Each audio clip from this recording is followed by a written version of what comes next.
Hello, everybody. Welcome to our hopeful chat about climate change webinar. I'm so happy that you are all here to join us for this really worthwhile conversation. So my name is Claudia and I work at Friends of the Earth. And we're hosting this event in partnership with Little Island Books. And we are releasing a book with Oisín McGann in the new year. It's called A Short Hopeful Guide to Climate Change. So that book inspired this conversation. And we're so thrilled to be joined by Cara, who will be leading the conversation for us. Cara is a good friend of Friends of the Earth. She was on our board and for many years. She was also on the Friends of the Earth board as chair, and she was also a member of our team. So we're really happy that Cara is joining us today. And she's an expert on climate and a really, really inspirational activist. So Cara's going to take over now and introduce you all to our panelists. Just to give you a heads up, we will have a Q&A towards the end. So you are welcome to pop your questions into the Q&A box. There's also a chat. So if you'd like to share where you're coming from, your name, and maybe share one thing that gives you hope. Over to you, Cara. Thanks, Claudia. Hi, everybody. It's great to see a great turnout in this webinar, and it's a real honor for me to be invited to moderate this conversation and be among good friends again. I've really missed my time at Friends of the Earth, actually, since I left the board and left the staff about a year ago. So the purpose of this conversation is primarily how to engage young people on climate change. It's obviously, a difficult topic. It's a problem that hasn't been getting any better, as I'm sure lots of you people know.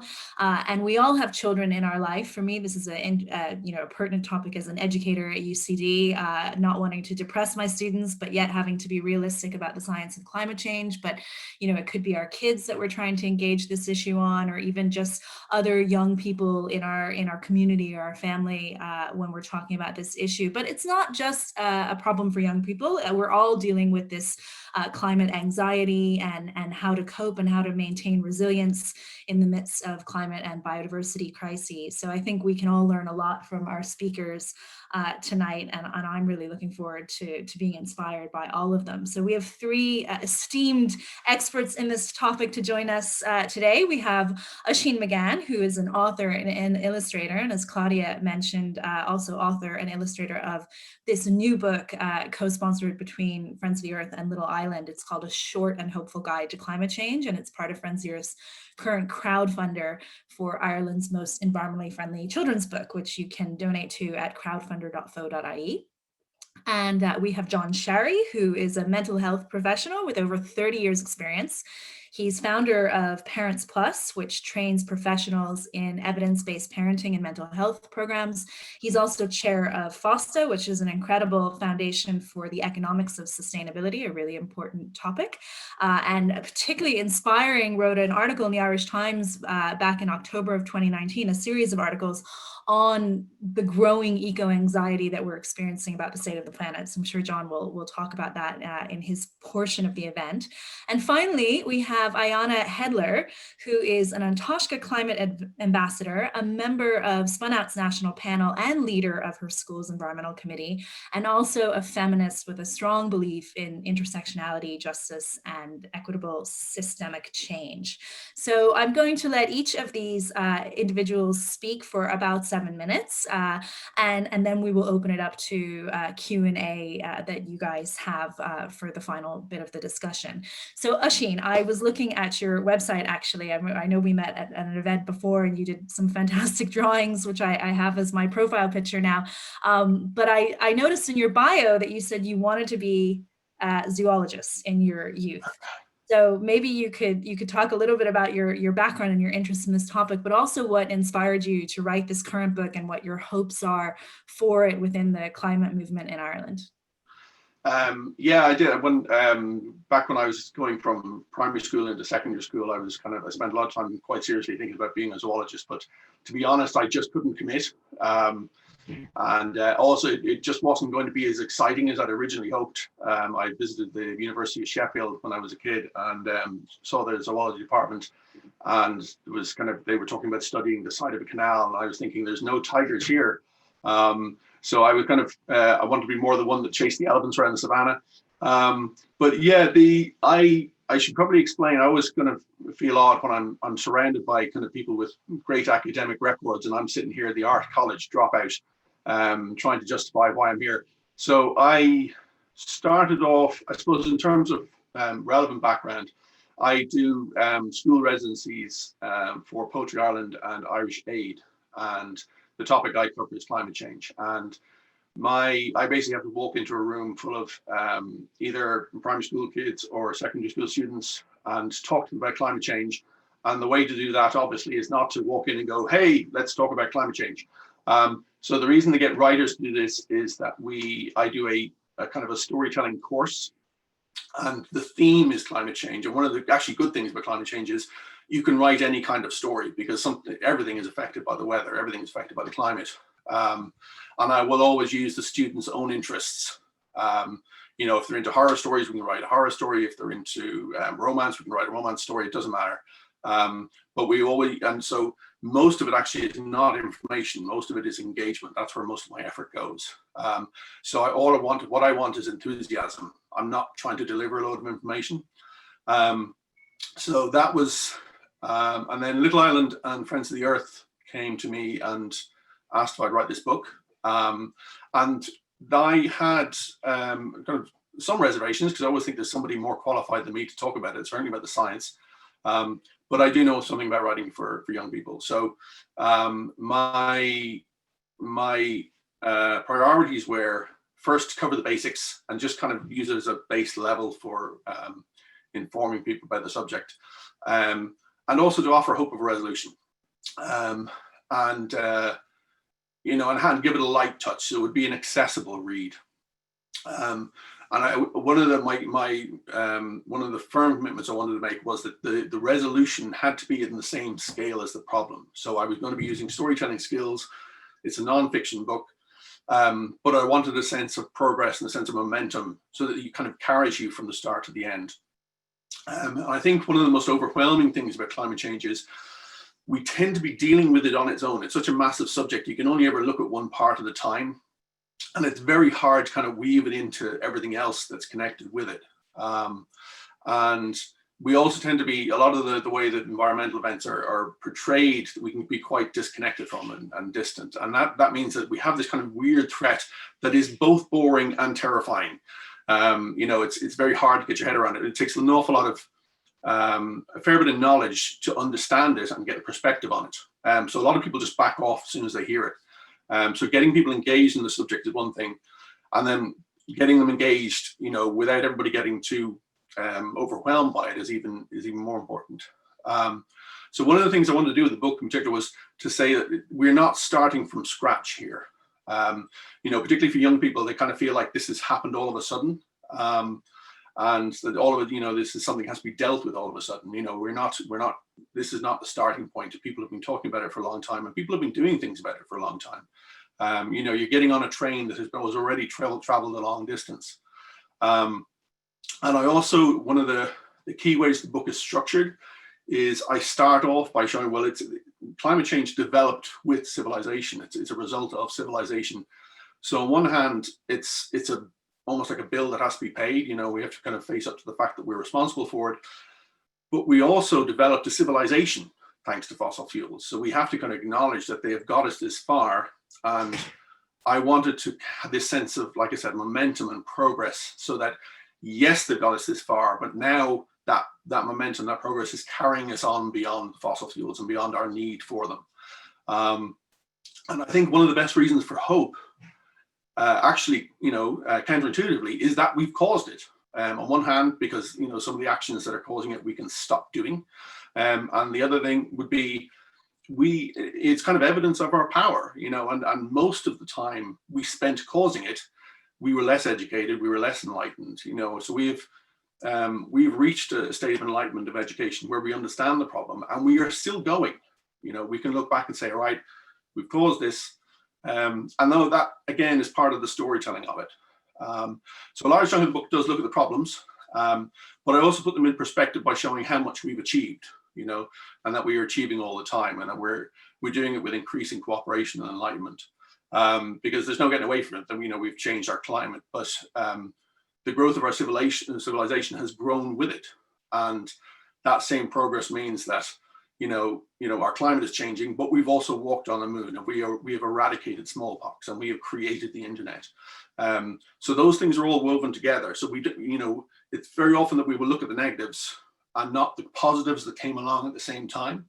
And that was something I wanted to do with the book, is like, yes, the more and more we face it, the more progress and the more advanced we become, the more able we are to do something about it. And we are getting into the habit now of solving problems on a worldwide basis. And the pandemic is a good example of that. I mean, you look at, we have vaccines within a year because the WHO spread information around. So I think there's an awful lot of reason to be hopeful. Yeah, that's a great start, and you said a lot of things that I've said in various talks too about how we've evolved from fossil fuels and everything. I think we forget in Ireland that we've had a green schools program for about 26 years now. So I didn't hear about climate change until I was in graduate school.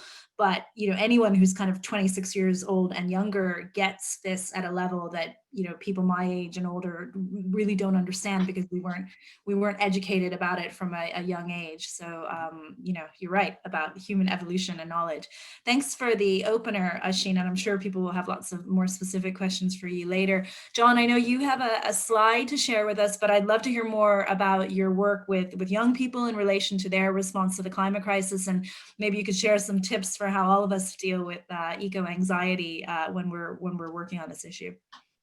Thanks, Cara, and thanks, Oisín, for your introduction to the whole topic there, which is really important.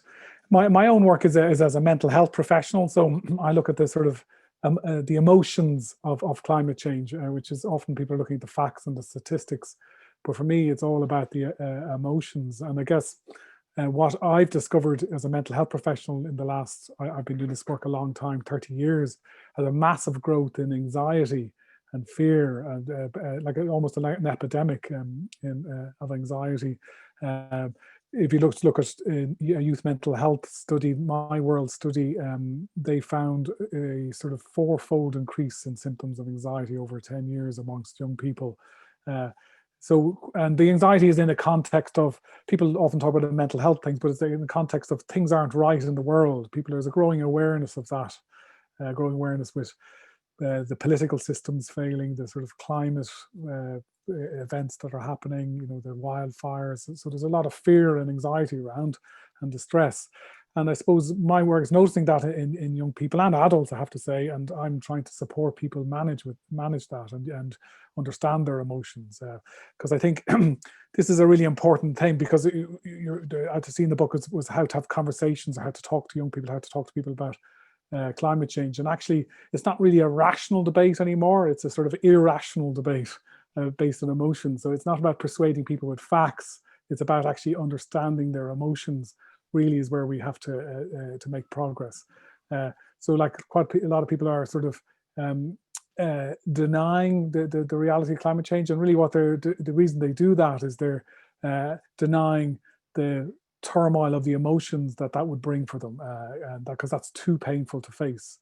So rather than when somebody says to me they deny climate change, I don't argue the facts with them anymore. I says, yes, it's pretty scary, isn't it? I say, and then we have a different conversation. So you're opening up to conversation about the emotions. So, so a couple of things I just wanted to share with people. I was asked to talk about the emotional impact of climate change, and sometimes people talk about eco-anxieties in the news. I prefer the term eco-distress, I think, because it's not just anxiety. I think when you really sit down and sort of think about the predicament we're in, and I think it's a predicament as opposed to something that's, we're all used to solving problems. It's more of a existential reality we are in. When you face about the reality with biodiversity collapse, climate breakdown, you're going to feel overwhelmed emotionally by that. You're going to get a anxiety and fear about what all that means. You're going to also feel a grief as well as another emotion that people feel, a grief of what's lost. when you see the sort of collapse of biodiversity. I have a place in Leitrim, and all the ash trees are dying in the hedgerows, and I feel this sort of great sadness for this wonderful tree that's part of Irish heritage and culture and hurling even, and there's almost no lament for it, or no news about that. So there's a grief as well, which is very important to acknowledge, and a sadness that occurs as well. And then also rage and anger. This is an emotion you feel about who's responsible and what we can do about it, and then sort of hopelessness and despair. So it's important to acknowledge the reality of the emotions, because the most negative things you can do is deny your emotions, and then they sort of come back to bite you. Then you act on them in very unhelpful ways, as we see collectively. You get all these things like people, the most common people do when they're under stress, when they're not really in touch with their emotions, collectively they'll scapegoat people, they'll attack, they'll look for somebody simple who's responsible for the problems. We see that in the political systems. There's all the rise of fascism and so forth. It also happens, interestingly enough, within the environmental movement itself. They sort of prone to fracture, they attack each other. Somebody's not pure enough, so they blame them. So the anger is sort of an irrational thing that sort of explodes, and it's not really picking the right target. And the other thing is denial, where you deny. There's such a growth in denial. It's incredible that people now are refusing to believe science anymore. But so great is the distress that if you believe science, will cause people about the reality of climate change and biodiversity loss. And then there's also wishful thinking. There's another sort of unhelpful, and a lot of the environmental movement is wishful thinking as well, so that you have to face the reality. You want to actually real hope as opposed to sort of false hopes as well. So what you do need, and I know when I talk to people, the first thing is not to rush to solutions, not rush to hope. It's really to really engage viscerally with the subject and to appreciate your emotions, and it requires a degree of bravery, because when you do that, then you can channel your emotions and let them bring you to a better place, and let you motivate yourself and clear things. Because most of the pain, all the people I meet, and there's a famous quote from a mental health professional, Ronnie Lang. Does anyone heard of the psychologist? He famously once appeared drunk on the Late Late Show. So I think that's probably the best endorsement I can give him. If you want to look at it, it's Gay Byrne interviewing him. So, but he said the only pain in life you can avoid is the pain caused by trying to avoid pain. So in many ways, there's a sort of reality of having to face up to the predicament in. So I want to share a couple of tips in my overhead about for riding the wave of eco-distress and using it to let you bring yourself to greater things. If my PowerPoint share works, and that's okay. Can you all see what I'm showing there? Give me a thumbs up there, Cara. I'm always very distressed myself when I engage in PowerPoint, because I might show my holiday snaps accidentally, which would be mortifying. The wrong screen. So managing eco-distress. So just a couple of things here, and then we can have a discussion. The most important, as I say, is acknowledge and express your feelings. It's the bravery to face your feelings is the most important thing, to go through the dark night of the soul. Realize you're not alone. And realize actually that all those people engaging in denial are feeling the same thing. They're just expressing it in a non-skilled, unhelpful way. It's a better way of understanding them, I think, in many ways. Then be wary about the negative strategies of denial, wishful thinking, and scapegoating. That's what you're going to want to do from these feelings, but they're not really a great way of, in the long term, of dealing with it. And then seek support from others. This is why groups like Friends of the Earth are fantastic. It's making links. That's what got me through all this. We had a group, an informal group that we used to meet. It used to be a great sense of humor. We were known as the Doomsters, talking about doom in funny ways, and it was really about us dealing with our distress. Some very reputable people from the environmental movement used to attend. I won't out them now tonight, but seek support is very important, and then you can channel your emotions into constructive action. I think this is where really you can't do anything without emotion as a human. It's emotion that drives you, so it's using them to push you to great places. And campaigning and activism, channel your anger into campaigning and activism. Pick the right target. You have to temper anger with reason and wisdom. That's the most important thing about anger. but that can drive you to campaign, drive you into Friends of the Earth, drive you into changing the political system. And I'm in awe of people who are activists and how the work they do. You can also channel your grief and upset to be about nature and the collapse, to conserve nature, to you become the force of good. You work to preserve bogs, to grow trees, to do what you can to preserve the seed bank. One of the most wonderful things about doing when you channel constructive actions, it then themselves are satisfying. They themselves completely change your mood, and then these actions create hope in a very dramatic way. And then thirdly, building resilience, building your own resilience. That's where learning skills that the skills of growing food, of building community, of building energy projects, so forth. So, but the more resilient you make yourself in skill building, that you channel your anxiety into these areas. And then you feel better. You feel that action is the antidote to anxiety, and so forth. So that's the real point. But you can't do that unless you really understand your emotions first before you can channel them and know where to place them, temper them with wisdom. Be careful of burnout. I meet loads of activists who suddenly discover the penny drops about what's happening, and then they abandon their family, abandon all their life, and so become totally committed to a cause, and they burn themselves out. And in a few months, or they can't sustain this. The most important thing is really to keep going with everyday life as well. Keep going with self-care. The people who create the most change have balanced lives of exercise, eating well, good family relationships, and they do enjoyable things. They still watch TV, would you believe? They still enjoy the GAA or whatever it is. So a lot of my work with young people in activism is about nurturing them to care for themselves and balance their zeal in other areas with self-care. And the last point I want to make is living well and focus on what's important. One of the interesting things about the COVID pandemic is there's always a lot of fear from government and fear from even people in the environmental movement. We tell people how bad things are, or if it's a big crisis, people will collapse and they won't be able to do anything.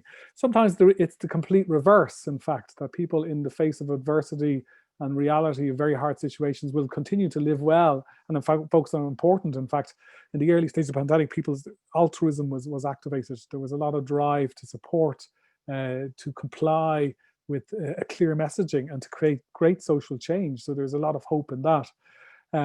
And if I just, I'll just stop share. If I share from my own personal point, is I suppose I really discovered viscerally the predicament in about 16 years ago. It coincided with me becoming a parent, which when you change your axis up from your focus on the present, the future, and that started me in a whole interest in this area, but also a whole turmoil of sleepless nights and anxiety and distress about it. And I have to say, getting through that, there's also this. You reach this point. There's also a special silver lining in all that, because it makes you really appreciate what you have and makes you live much more deliberately and purposefully as well. And all what's unimportant is put to one side, and you can make a real sense of committing to what's important and what gives you the most hope in the world. So, thank you all. I'm sure I've gone over my time. Cara, apologies about that. Well, there's a lot of really useful practical information there, and I would say that I would be one of those people that definitely keeps going by connecting with other people in the movement, and through networks like Friends of the Earth. So I related to a lot of what you were saying, and I think it segues perfectly to our final speaker, Aiyana, who is a young person who's also inspiring other young people to act. So I'm really curious, Aiyana, how much of what John and Oisín have shared, how much do you relate to that, and really what keeps you going and supports your well-being in addressing the climate activism and the climate movement? Yeah, actually, like a huge amount of what they both said, like really, it really does relate to me, like especially like the best antidote to anxiety is action. Like I found that hugely, because I first got involved in the whole movement in the first global strike.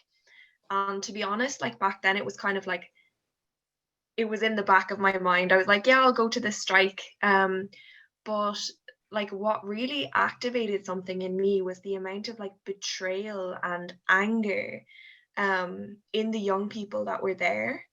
And then I actually watched a documentary called Cowspiracy, and it really highlighted for me the damage that one particular part of the global systems, how much damage it's doing, and that's agriculture. That's what it's about. But that kind of got me to thinking, like, how much damage is everything doing if just agriculture is like ruining the earth that much?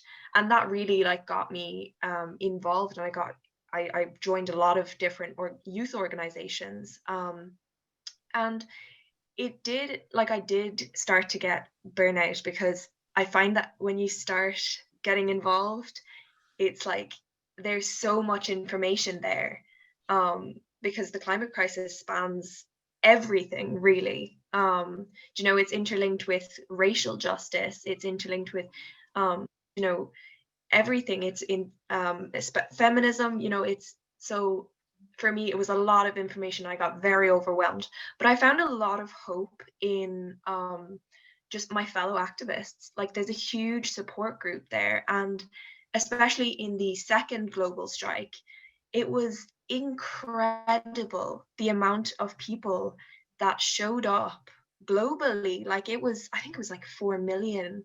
Like, it was incredible, because sometimes you do feel kind of alone. Like, I know in my school, I did set up a like climate action committee, and like it's about, I think, 30 people, but in the scope of like a whole school, that's not enough people, in my personal view, that are like, driven and engaged. But then I kind of realized as well, there's a lot of different forms of activism. And for some people, it's speaking out, it's educating others.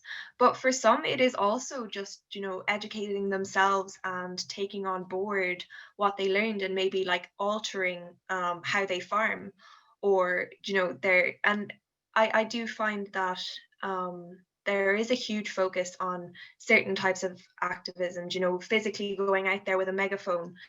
But there are lots of different types of people, and not everyone is a leader. There's activism is also taking care of yourself, because you can't really give the world anything if you're trying to pour from an empty glass. And many activists do have to find that out the hard way. But I think the main thing is like finding community, and the climate movement has a huge amount of that. I really think so. And in terms of like engaging people with the climate movement, it can be very, very frustrating when people are just denying undeniable science. Like, I've had that myself. Like, it is very frustrating, but you can't, if you step back and with a kind of understanding, you realize that they have been fed, first of all, propaganda for, however many decades, about, the, first of all, climate denial that's been funded by fossil fuel companies, but also up until very, very recently, the climate debate was split in a very uneven, like 50-50, as if science was divided 50-50 on the reality of the climate crisis. And like, that's where a lot of people are coming from. And also, as John was saying, like, it's a lot of it is just terror of facing the truth of it. But I think you can really engage almost anyone in the climate movement, because it spans so much of our lives. Like, if you can get someone to see the fact that this relates to their children's futures, their own futures, their grandchildren's futures, it relates to their gender, it relates to their race, it relates to their social class. Like, all of these factors, that spans alone like 95% of the human population. And there will always be people who will just deny the truth. But why would you waste your energy like being frustrated? Because they're not, the world isn't benefiting from your exhaustion. And I think that is really important to remember. And yeah, so I find the main thing that I could kind of say today is like, find your support group and the people that you don't have to fight with. You know, like from my own friends, like I don't need to tell them every day that the climate crisis is a thing, but they just support my activism. And I think also it's important to not fall into the trap of getting overwhelmed and thinking about all the different facets of the climate movement. Like, you know, it's okay to just have your one area that you focus on, because that's what you give the world. You're not, you know, the world isn't entitled to all of your energy. But personally, I did find a lot of power in being very, very knowledgeable. You know, like I'm still learning all of the time. And I find a lot of power in that, because people listen to you when you know what you're talking about. And I was really lucky to have support in, you know, my school and stuff like that even. And I've been invited to like board meetings, and that's because I really know what I'm talking about. So there is definitely power in that as well.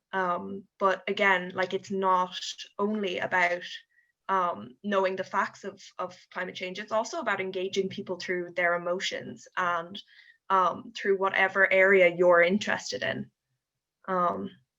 So I think you've given a lot of talking points there for questions and everything, and also picking up on the same theme of a support group.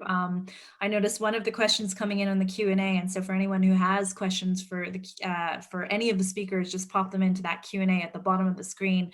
But one is specifically someone asking, where should I go? Where do I find a group? So obviously Friends of the Earth is a group, but it's a very large group. But maybe Ayanna, you could start by giving some tips on how somebody would go about finding a group, and Oisín and John, if you could come in and add any sources people could go to, that would be great. Yeah, so like, for example, I'm involved in climate science. So I'm the national coordinator for Ireland, and they're basically an international charity that is seeking to increase climate education. And there's a huge amount, like, even if it seems like, oh, like that's, like, I don't know enough to be contributing to that, but there's a huge amount in every organization that goes on behind the scenes, you know, like outreach and proofreading. There's so many organizations that do need your help, even though you may not have like a degree or anything. Another one is Polluters Out, and of course Fridays for Future, XR. There's a lot of different organizations specifically for youth, and then there's Fridays for Future, of course, as well for youth and adults. So yeah, like, I don't think there's any shortage of places where you can get that support, where you can get that leg into activism and stuff like that. So thanks, Ayanna. Oisín, do you have where would you get your support group from for the climate crisis? A substantial ego for a start. One of the things about being a writer and illustrator is you work alone most of the time, and you also work on one-off projects a lot. So it's very few people I actually work with on a long-term basis. That said, the older I get, the more I think empathy solves problems, and that seems to be just like, you kind of go, all right, we could have solved that one as well, just by having people sit down and talk. In terms of taking action or getting involved with things, I think one of the first things you ask yourself is, what are you into? What are you interested in? What are your skills? What would you be interested in doing, and would do it just out of interest rather than just out of kind of any altruistic motive? Because that's one way to stay involved, is be enjoyed. The other thing is try and pick somewhere near you, like what's going on nearby, because again, it's a practical thing. You know, are you going to be able to stay involved? And it doesn't always necessarily have to be a particularly like an anti-climate change movement. There are loads of different things to do with the local environment and community that are, you know, just being involved in those things can be really helpful and really healthy. And being productive, I mean, there's so many different ways. So I would say the first, you know, look at practical steps. What are you good at, or what are you interested in? What's nearby? What, you know, do you know any people who are already doing something and you quite like those people? You'd like to be doing something with them. So I think that really depends on, it comes down to physical things like where do you live, what's around you. Because I think one of the really interesting things I've found about climate change is that for probably the first time ever, environment has become a mainstream topic of conversation, because it is connected to everything. And in the same way, there are loads of different ways to help deal with it. You know, some people are very public and very active, like Ayanna, but there are loads and loads of different small ways that contribute. Anything from tidy towns to, you know, getting involved with recycling, or I hate to use recycling because it's the one everybody uses, but local groups doing community work are often kind of some of the most important elements of these things, and they spread upwards. You know, you get a whole bunch of these groups together and they start kind of having real influence. So I would say whatever you're into, what's nearby, what would you stick at? You know, ask yourself, am I interested in this? Would I do it for its own sake? And that's a good place to start. Thanks. That's a really good point. I mean, I noticed Stop Climate Chaos has now set up local groups, and I would use those kind of groups a lot because they have WhatsApp groups, you know, small WhatsApp groups where you can share information or even just complain about some latest climate issue or something. So even those remote WhatsApp groups can be, you know, quite empowering and make you feel like you're not alone. John, do you have any go-to kind of place? Well, you see, again, the thing that works for me is I grow food and join my local DIY group, and that's very inoffensive, you know, whereas if you raise climate change with people, then I used to joke with friends of mine, that's a real room emptier sometimes, you know, if you want to empty out a party, that's the one to bring up. But I would grow food in the garden and share plants with people, and that's a very way of it's a very revolutionary way of focusing on ecology and resilience and nature preservation. So that's just an addition to the things there. Great, thanks. Another question that's come in, John, and I think because you grow food, it's very relevant.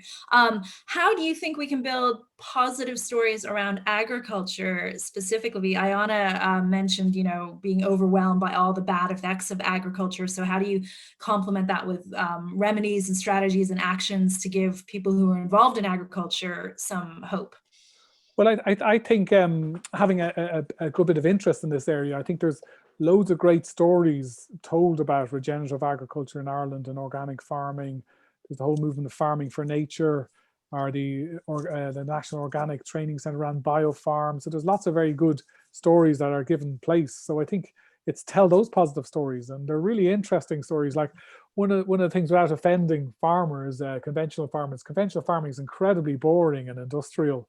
You know, it's often a dehumanized connection with nature. But then when you tell the stories of organic farmers who judge their land, who biodiverse meadows, who enjoy all of nature while they're doing this wonderful work in service of the land and nature. So I think there's lots of great stories there told. It's just to give them more central stage and keep telling them, keep them central there. I think so. One of the people in the chat who introduced themselves was a bio farmer, an organic farmer.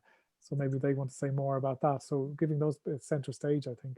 I'd just make a point about that. We tend to get distracted a lot. You know, civilization has created this wondrous world around us, but what comes down to it, it has some very basic fundamental things it has to provide. The first being clean water. The second is food.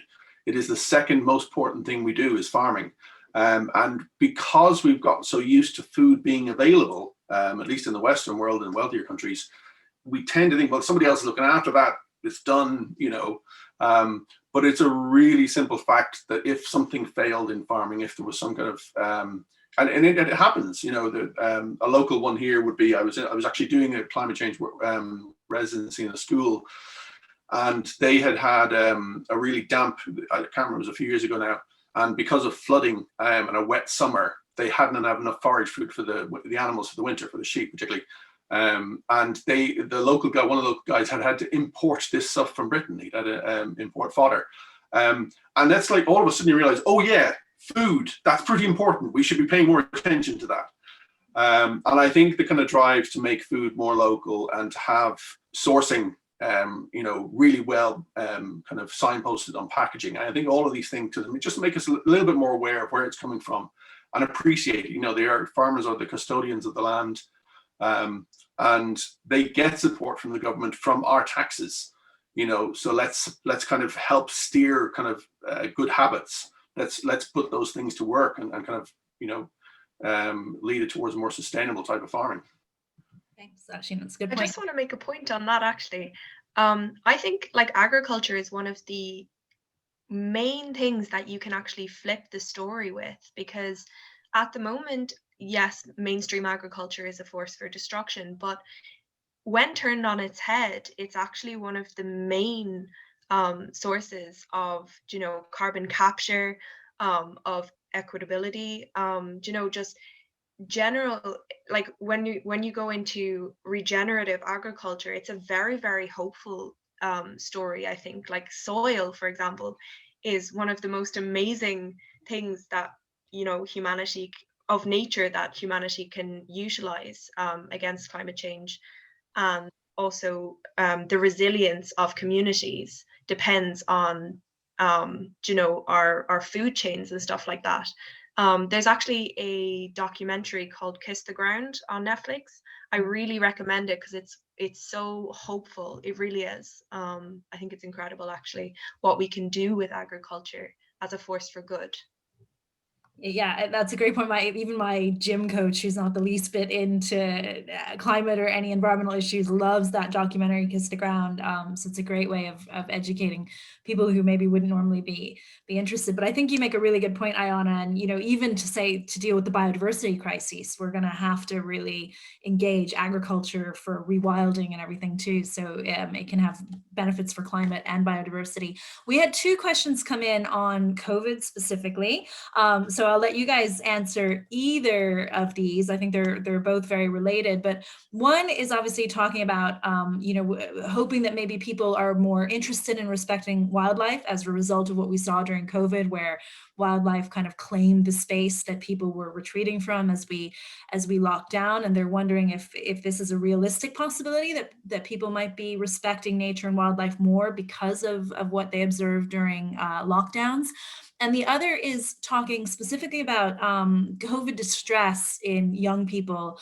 It's just yet another stress that young people are experiencing right now, and whether or not there's any opportunities to work with young people on COVID distress that also ties into building back better and, you know, addressing climate action at the same time. So I'll leave it up to you guys which of those or both that you decide to answer. But does anyone want to come in on either of those questions? Well, actually, just briefly on the animal welfare one, I don't know. It's not an issue I think comes up very much, or seems to come up in the Western world. And I think when it is raised, there's kind of racist connotations about kind of the markets and that. But in terms of COVID affecting, I'm fascinated with what young people will make of this in the future. You know, the people who didn't do their leaving cert, and our 20-year-old, he didn't get to go to college this year. He just kind of has to sit in front of a screen. So that will have a major negative effect. But on the other hand, there's this sense of the world is taking this on. And, you know, people are having to be responsible towards each other. You can see it, you know, and in Ireland, I think that it's been nice to see that people kind of say, no, we're going to wear the mask because it's good. It's for other people.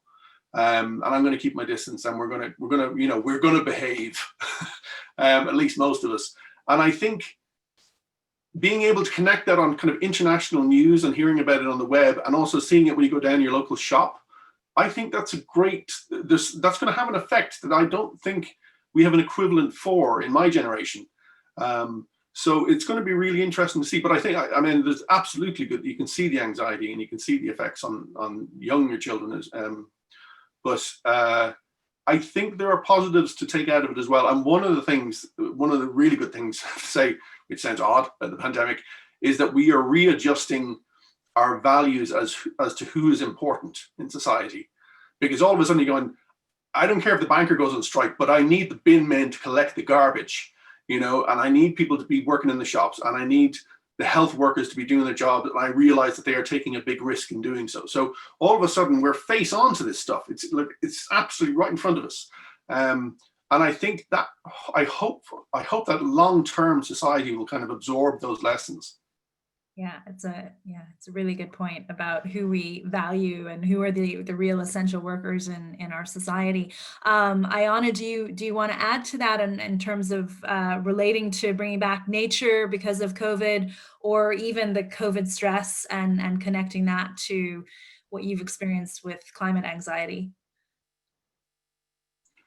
I actually, like, what COVID brought up for me was something very different, and it was the fact how the class inequality and the class struggle was like hugely highlighted by COVID, and it brought on a new awareness globally, I think, that again is something to take hope in, because it mobilized, like, it sounds awful, but the very vivid inequality mobilized huge amounts of people. And it also highlighted the fragility of our global systems, and how, you know, when we are transporting strawberries from like somewhere in the world, transporting them halfway across the world to be packaged and then back to be sold in our supermarkets, it's not sustainable, but it's also just very, very fragile. And I think all of that has been highlighted, and people are far more aware. And I think the first step to any action is enough people being aware. And also, I just want to comment on something that I saw in the chat. Someone was just saying that agriculture will never be of benefit to nature. And I have some good news for you. And I think there is, you may have heard of regenerative agriculture. But as I was saying earlier, like it will benefit nature, because the original form of agriculture was nature. It was entirely mimicked by nature. Like, for example, we can learn a lot from indigenous farming, because when colonizers first came over to places like North America, they thought that it was entirely wild, and the indigenous people like didn't farm, they just foraged. But in fact, there was farming. It was just so in tune with nature and utilizing nature in a way that wasn't damaging it, that fed them. And obviously that's something that can be upscaled, you know, just that working with nature and benefiting it, because humanity has huge amounts of capacity and potential for good in the world. Thanks, Ayanna. Thanks for addressing that comment in the chat too. John, I have a question that's come in here, and it's so well written, and I relate to it so much, and I think it really ties in with your expertise. So I'm just going to read it out as it's written. This person says, "I'm really worried about the future. I have 3 children aged 9 to 14. I struggle with how much I engage them and how much to stay quiet in order to protect them. The balancing act between giving information to answer their questions and encouraging them to engage with the world, but also allowing them to live in their own bubble and not take on the weight of these challenges or let it overshadow their childhood." So I have a 10-year-old, and I would share all of these concerns. Could you bring your expertise to us and tell us how to find that balance? Well, I think it is a tricky one, because, you know, you're the balance as a parent is you're giving your children a childhood which is sort of protected from the adult concerns and worries, but also you have to have a degree of realism as you prepare them for the real world. And I suppose the simple message: you introduce reality drip by drip, age appropriately to children as they grow up. But I do think it's a case of listening to your children very carefully, because children are very different, and as young people are very different, and tuning into them. Some want to know a lot. Some already are very concerned about it, even at very young ages. My own son said to me when he was only 11, when I was talking about growing trees and they're for future generations, he said he didn't believe there would be a future generation because of climate change. So he already had known this information there. He'd absorbed it in, and that was a shock to me to hear that he knew that, and then but it was also an opportunity to listen to him and to support him in dealing with that, and to talk about what we could do, and to say that I'm always there for him, to support him. We'll do our best to do that. And then he moved on and started eating crisps as well and kicking his ball. So the most important thing is to listen very carefully to your children. Most of the parents I talk to they overprotect their children, and they stop them. It's almost like the kids always know more than you think. That's the first important rule. Parents always talk too late to children about all the big stuff. They talk too late about sex. They start talking to their kids. I know this, Mom. I've known this for years. So the best thing is to start earlier, but listen carefully. Listen to their questions, and what they bring up, and answer to that. So it's a responsive thing, I think, is what you're doing. And then it's the same message for you. Then focus on giving them a happy childhood, because that makes childhood even more precious, given the fragility of the world we're living in, and give them the best experiences, that they enjoy their lives now, and you prepare them best for the future. And that's the same message I was giving everyone here as well, that you can, I would just pick up on a few questions in the chat myself. A lot of people were talking about moving from being deniers to, one person I found it quite moving, to now then being overwhelmed when he looks at the science and collapsed. And this is a very common journey. You just get shocked and then you can't cope. So I'm just saying to those people, yes, notice your emotions, but you can get support. There's a lot you can do to make life better, not for just for yourself, but collectively. And there is hope there, but also live your life well, because one of the silver linings, as I said at the beginning, at the end of my talk, is that in the fragility of the world and the challenges that are coming and are happening, it makes life really precious and to be lived well and appreciated.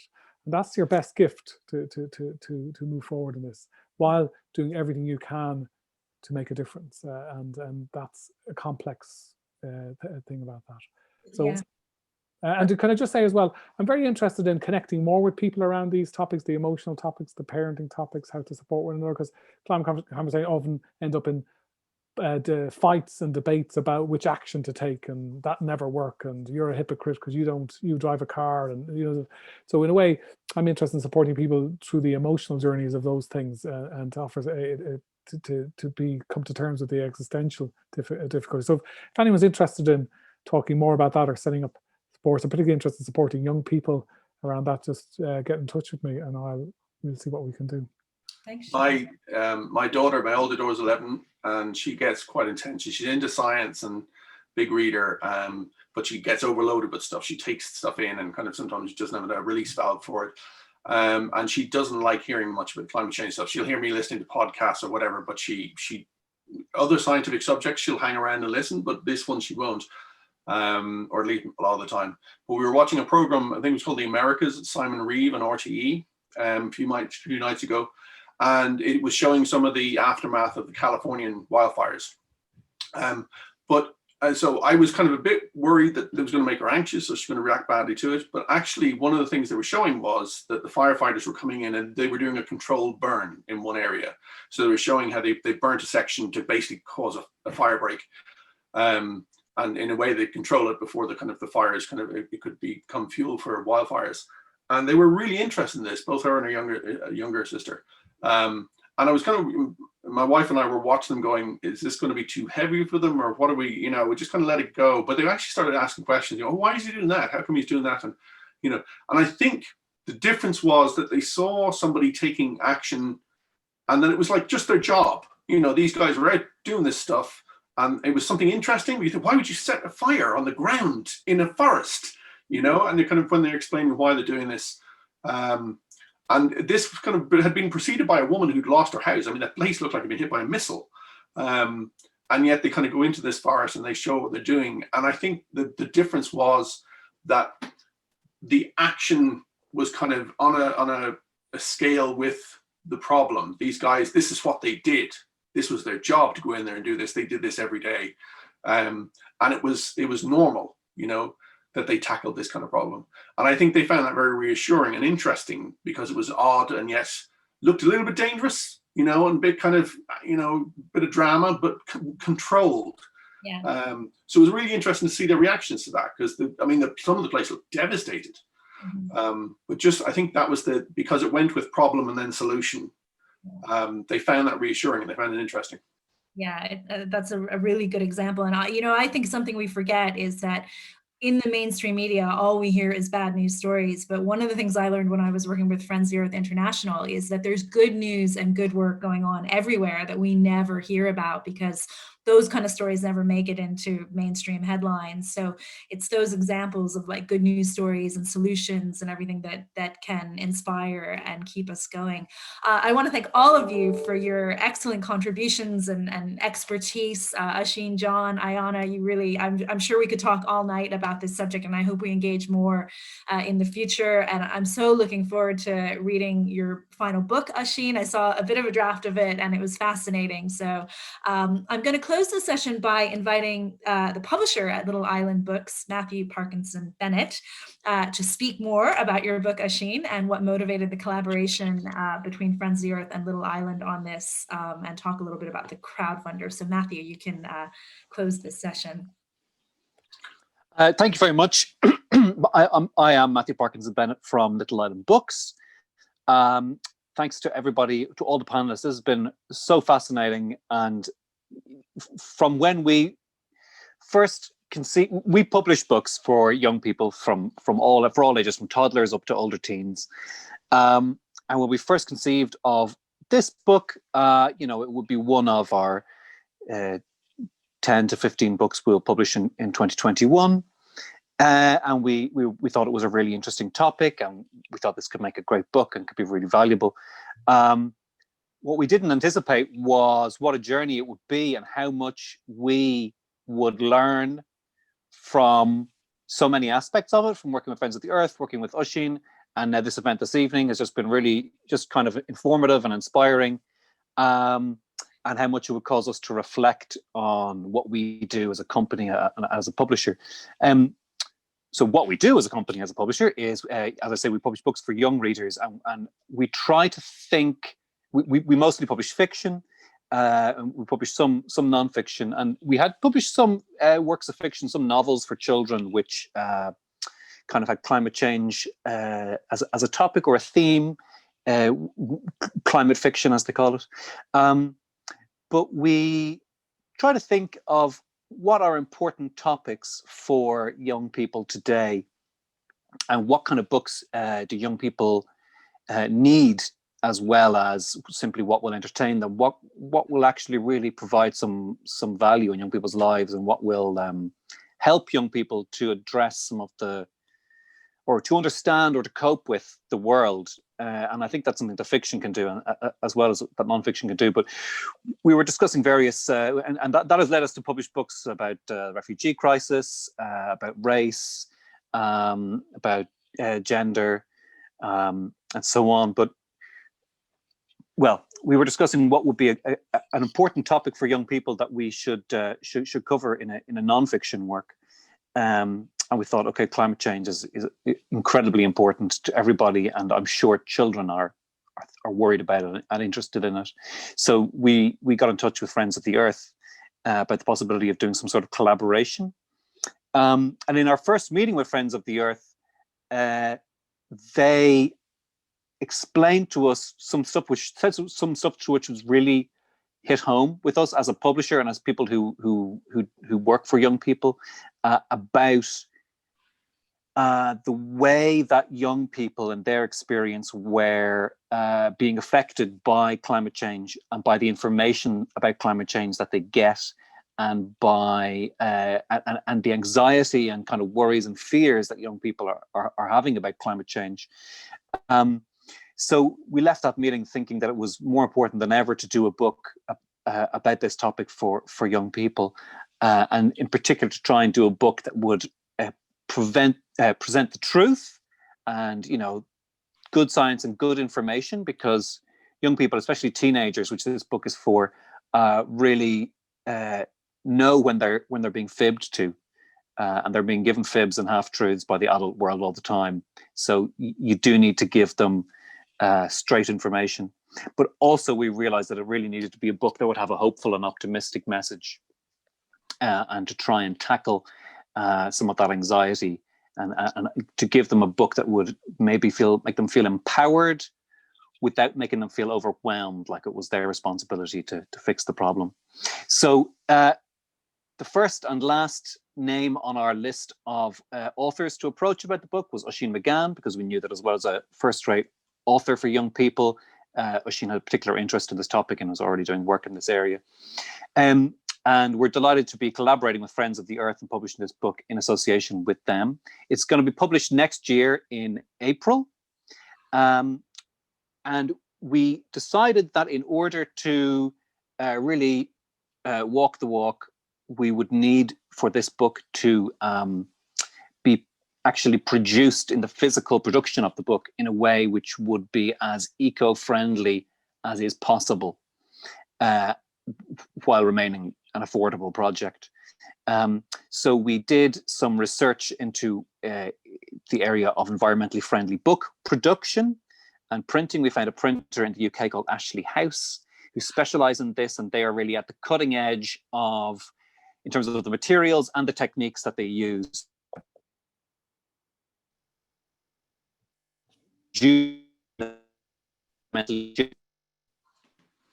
All being cost-effective publishers.